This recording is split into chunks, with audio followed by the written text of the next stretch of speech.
AutoCAD software দিয়ে 1 ইউনিটের floor plan কিভাবে করতে হয় সেটা আজকে দেখাবো। অনেকে কিন্তু 1 ইউনিটের ফ্লোর প্ল্যান করতে পারে না, তাদের জন্য এই ভিডিওটা করা। সর্বপ্রথম লাইন নিব, এখান থেকে আমরা 35 ফিট নেব, আশা করি 35 ফিট নিতে পারবো। একইভাবে এখান থেকেও 35 ফিট নিয়ে নিব, দুই দিক। পার্টিশন অল কত ইঞ্চি? 5 ইঞ্চি। ও লেখে এন্টার, 5 লেখে এন্টার। প্রথম বেডরুমের আকারটা 12 ফিট, কত ফিট? এখান থেকে অফসেট আবার 5 ইঞ্চি, পরেরটা 10 ফিট, অফসেট 5 ইঞ্চি, পরেরটা 12 ফিট। এই অফসেটের কাজটাই বেশি। অফসেট 5 ইঞ্চি, পার্টিশন অল তো দিতেই হবে। এখন আমরা এটা কি করব? এক্সটেন্ড করব। ইএক্স লিখে ডাবল ইন্টার, এক্সটেন্ড। তারপরে আবার অফসেট নিব, এদিকে কত ফিট? 12 ফিট, অফসেট 5 ইঞ্চি। এপাশে একটা কিচেন থাকবে, এপাশে একটা কমন টয়লেট থাকবে। তার জন্য আমরা 6 ফিটের একটা লাইন নেব, কত ফিট? এখান থেকে অফসেট নেব 5 ইঞ্চি। তারপর আমরা ট্রিম করে দিব, টিআর লিখে ডাবল ইন্টার, ট্রিম। ওকে, মাঝখানে আমরা একটা ডাবল ডোর ইউজ করব। এখন এটা ট্রিম করে দিব, এটা সম্পূর্ণ ট্রিম হবে। এটা গ্রামের জন্য একটা পারফেক্ট ডিজাইন। লাইন নিবা, এই পয়েন্ট থেকে এই পয়েন্ট রেফারেন্স লাইন। একইভাবে এখানে একটা ক্লিক করবা, লাইন দিয়ে এখানে একটা ক্লিক করবা। এই পাশে আমরা কিচেন রাখবো, কিচেনের জন্য আমরা 6 ফিট রাখবো, কত ফিট? 6 ফিট, অফসেট 5 ইঞ্চি। আর ওয়াশরুমের জন্য আমরা রাখবো 5 ফিট, ও লেখে এন্টার, 5 ফিট লেখে এন্টার। এটা হলো টয়লেটের জন্য, অফসেট 5 ইঞ্চি। এখন ডোর কাটতে হবে না? ডোর কাটতে হবে। অফসেট 3 ফিট, 3 ফিটের ডোর দেব। এখান থেকে 3 ফিট, এ পাশে 3 ফিট, একইভাবে এ পাশে 3 ফিট। ওকে, এখন এখান থেকে আমরা 3 ফিটের একটা ডোর কাটবো। এখন আমরা ট্রিম করে দিলাম। দেখো কত সহজেই ফ্লোর প্ল্যান করা যায়, সুন্দরভাবে ট্রিম করে দিবা। ডোরের কাজটা কি শেষ? একটা ফ্লোর প্ল্যান করতে কিন্তু বেশি সময় লাগে না, দেখো অটোমেটিকভাবে বের হয়ে গেছে। আমরা এখানে মেইন ডোর রাখবো, এগুলো কি আর রাখার প্রয়োজন আছে? ডিলেট, এটা ডিলেট। এখন আমরা লাইন নেব, লাইন এই পয়েন্ট থেকে এই পয়েন্ট। অফসেট মেইন ডোরটা 5 ফিট, কত ফিট? 5 ফিট। এদিকে 2 ফিট 6, এদিক থেকে 2 ফিট 6। তারপরে আমরা ট্রিম করে দেব, টিআর লেখে ডাবল এন্টার, সুন্দরভাবে ট্রিম করে দেব। এখন দেখো আমরা মেইন ডোর থেকে ঢুকে কি পাচ্ছি?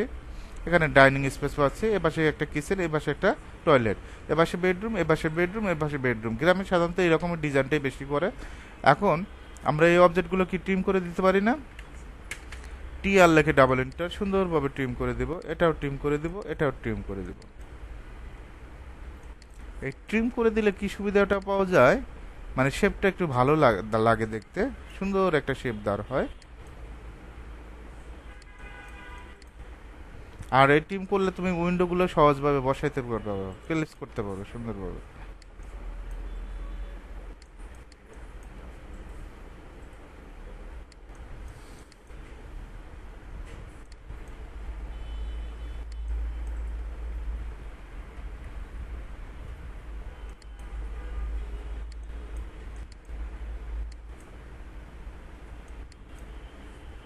ওকে, ট্রিম করা শেষ। এই অবজেক্টটা ট্রিম করব, একইভাবে এটাও ট্রিম করব। দেখো তো আগের সাথে কি শেপটা একটু ভালো লাগতেছে না?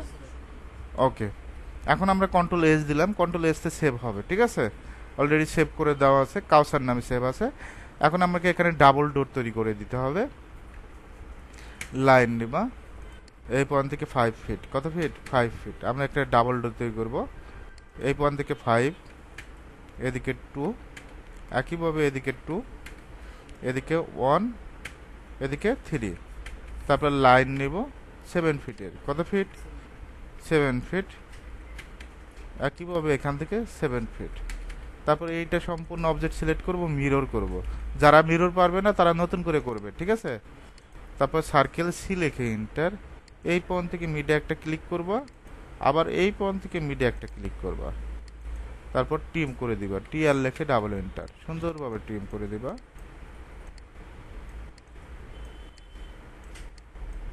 ওকে, এখন আমরা এটা মুভ করে দিব, এম লিখে এন্টার, মুভে শর্টকাট এম লিখে এন্টার, এই পয়েন্ট থেকে এই পয়েন্ট, সুন্দরভাবে। এখন আমরা উইন্ডো কিভাবে প্লেস করতে হয় সেটাও দেখাবো। লাইন নিবা, এল লিখে এন্টার, একটা দেখাবো, বাদবাকি সিস্টেম একই। 5 ফিটের উইন্ডো, 2 ফিট 6, একটা লাইন নিয়ে এদিকে 2 ফিট 6, এদিকে 2 ফিট 6। যে এখানে উইন্ডো বসাতে পারবে সে কি এই পাশে উইন্ডো বসাতে পারবে না বলো তো? ওকে, রেক্ট্যাঙ্গেল নিব, আর ইসি রেক্ট্যাঙ্গেল। এই পয়েন্ট থেকে এই পয়েন্টে একটা ক্লিক করবা, অফসেট 2 ইঞ্চি, ও লেখিনটা 2 লেখিনটা সুন্দরভাবে অফসেট নিয়ে নিবা। আমার উইন্ডো প্লেস করা শেষ। একইভাবে এইভাবে উইন্ডোগুলো বসাবা। কিচেনের উইন্ডোটা 3 ফিট দিবা, ওয়াশরুমের উইন্ডোটা 2 ফিট দিবা। এখন এখানে যে বিষয়টা, এখানে লেখার একটা বিষয় আছে। তো তুমি অনেকেই আবার কি করে সরাসরি মেজারমেন্ট দেয়, এভাবে লিখে না দিয়ে সরাসরি এভাবে একদিকে মেজারমেন্ট দেখায় যে বেডরুম লেখার প্রয়োজন নাই, জাস্ট আমরা এইভাবে দেখাবো, অনেকেই এভাবে দেখায়।